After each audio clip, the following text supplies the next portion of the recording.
Okay, it is now time for Dear Friendzy. And today's Friendzy advice column question comes from Tamara, and it's about caring for aging parents. She says, Jen and Melissa, my brother is not helping to care for our parents, and it's driving me nuts! Exclamation point. He's Mm. always too busy, and he doesn't make them a priority. Our mom and dad still live alone separately, and they have both recently lost their driving abilities. Mm. Now I'm the only child driving them to the store, doctor's appointments, and activities. How do I get him to step up? Mm. I This think this is is a very relatable. yes, a familiar topic with everybody's parents getting older at this point. Yeah. Melissa, you have been through both of your parents aging and Yes. passing. Did Yes. this happen with your dad and your mom? I'm on the other side of all this. Yes, with dad, my mom was still young enough to care for him, with my Mhm. sister and brother's help. So I live in Atlanta. They live in Nashville. They lived in Nashville. So weird to talk about your parents in past tense, but they Mhm. lived in Nashville. And I was young and starting my career. So my father, I was much younger, than my siblings and my parents. And so I just remember with my father, it was more of my mother pushing me to maintain my ambition and don't feel guilty and don't worry too much about it, and I got it covered. And then they had hospice care, so dad was at home, with home hospice. So that wasn't a big deal because mom was still there and she was still active and healthy and strong, but when mom, got older and she started declining, she had probably a good 6 months of decline before she passed, and she was home for most of that, and then she went into hospice care for only, like, a couple days, like, she went quickly, but it naturally fell on my sister, and so in our situation, I have a oldest sister, a middle brother, and myself, and when mom was getting frail, she lived in Atlanta for a little bit. She wasn't frail then to be with her grandson, but when she got frail, she went back up to Nashville to her own home. She never sold her home when she lived down here. And my sister, it just happened that my sister's career was kind of flat. So she had the opportunity to move in with my mother and take care of her. My mother took care of her financially. And my brother was in the same town. And then I had young Mr. Carter. And so my siblings and I communicated a lot because my brother and I offered, in her case, her brother's not offering. We offered, with my sister, we communicated like, what can we do to help? And my sister, there was a part of her that wanted to do this for my mother. And Mhm. she was giving me, a break because she's like, you've got a young child. You're a caretaker too. So don't worry about it.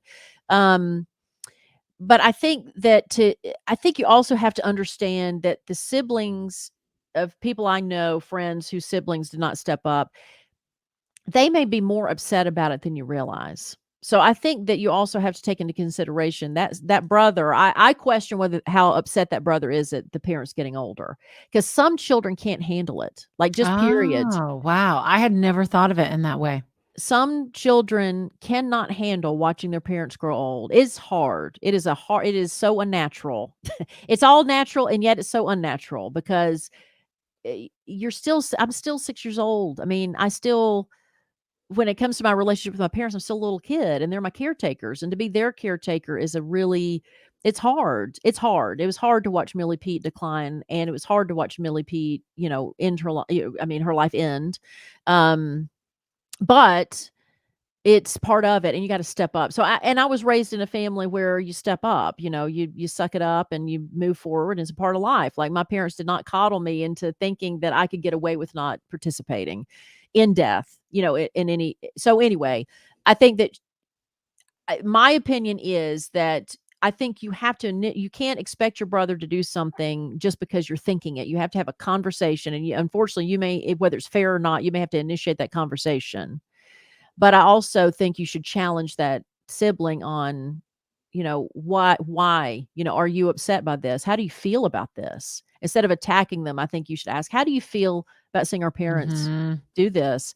That's And a then great question and then because I'll yeah. it's coming at your sibling from a very empathetic place Mhm. versus an accusatory place, because Tamara might be going, "How can my brother not notice that I'm driving them to the store, taking Right. them to all the doctor's appointment?" Like, she's in it and doing all the things, and maybe the brother isn't aware of all the things that she's taking care And of. if you don't mind me jumping in and adding to this, there's all you have to Tamara, only you can determine your family dynamic. You Mhm. know, I one of the things that Katie and I are trying not to do with our son is make him into the man that sits around and watches the women do the work.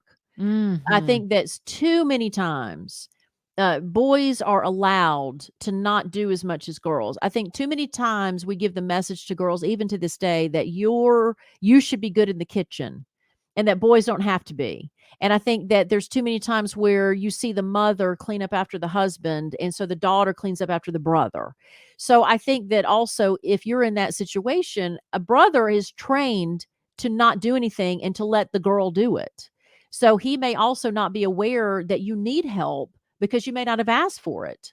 And so Mhm. I think you have to give your brother the benefit of the doubt to ask first, and then if he can't do it, then charge him, send him an invoice. Oh, that's good too. Because she did write in here, "He's always too busy."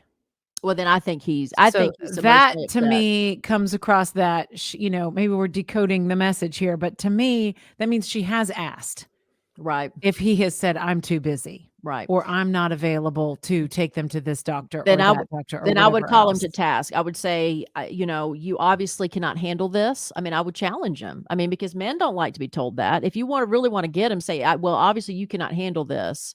You emotionally cannot handle watching them do this. So how about you fund this?" You know, if you can, this, you know, it's fine if you, because you have to come up with a balance. Like with our sister, she did a lot. Like she busted her ass for our mother. And so, I mean, I was always trying to send her supplies, things she needs. Tell me what you need. Like, what can I, you know, what is there equipment in the house that you need for mom? Like, what can I do? Because if I can't be there physically, I can be there financially. That, you know, you Mhm. shouldn't have to worry about all this, you know, that's the thing is just, yeah. So also decide, instead of being angry with him, decide, well, what can he do realistically that would actually make your life easier? And if it is financing, great. If it's supplying equipment, great. Like you just have to, you know, unfortunately, that's the thing. It's like, and parents need to understand this about your children. Like there's a reason why your children need to get along, because in life's challenges like your death, these siblings are going to have to work together Mhm. to make this okay. You Because, can't, yeah, yeah, you don't want to become resentful, right. right? Sounds like she Because already is. it does, because it's like if your parents pass, then your family that's left is your brother, Right. Or and you your parents don't. will pass. Your parents will pass. That's the Yes, thing. when they pass, When they pass. what's left is that the rest of the family. So it's like how you handle this is really crucial, or how your brother handles this. I don't wanna make it fully her responsibility to figure it out and it's both siblings' responsibilities. Well, you better figure it out now because parents don't go together. And so it, you know, like I said, Mhm. when my father passed, there was, you know, we were still young enough and it wasn't a burden.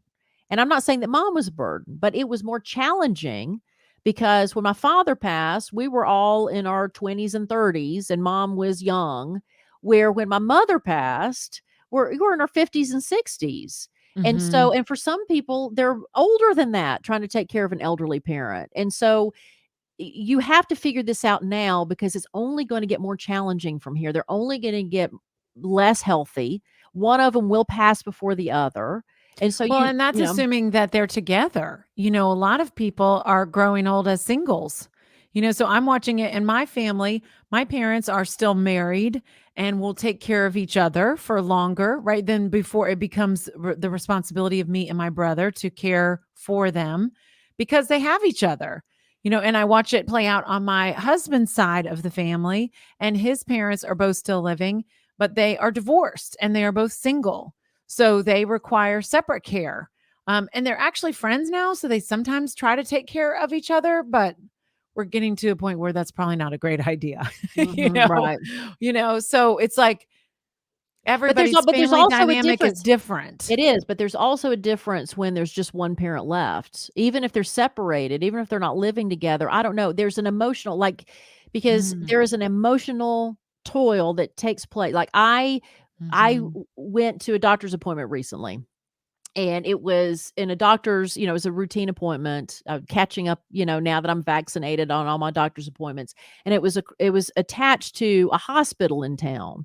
And when my mother lived here, the hospital was one of the places that she stayed. And so I remember being there for because she got pneumonia when she was in Atlanta. And so she had a long stay in the hospital. And I just remember that I associate that hospital with her. So when I went to the doctor's appointment, I just got this ping of missing mom. So I went into the gift shop and just bought something, a Halloween thing, just because in honor of her, because that's what I would be doing now if she was here or whatever.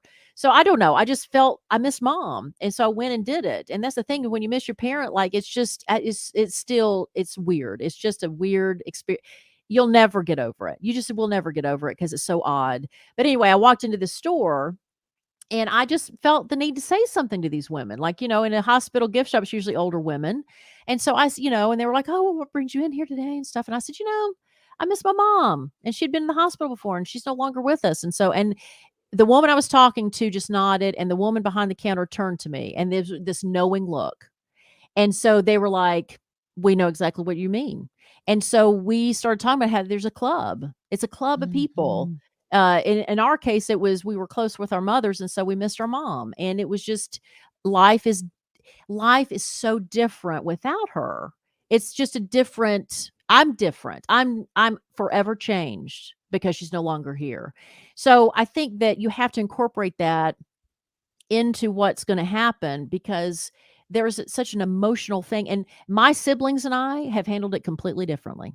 Like, Mm. my sister is more busybody, she's the one that's taken charge of making sure everything is, all the business of my mother's death is done, and she's done a great job. Normally, she would not be that person, God love her, she's not the most organized person, but she has been on top of it, but I know that's how she's processed this, right? She's just Mm. stayed busy.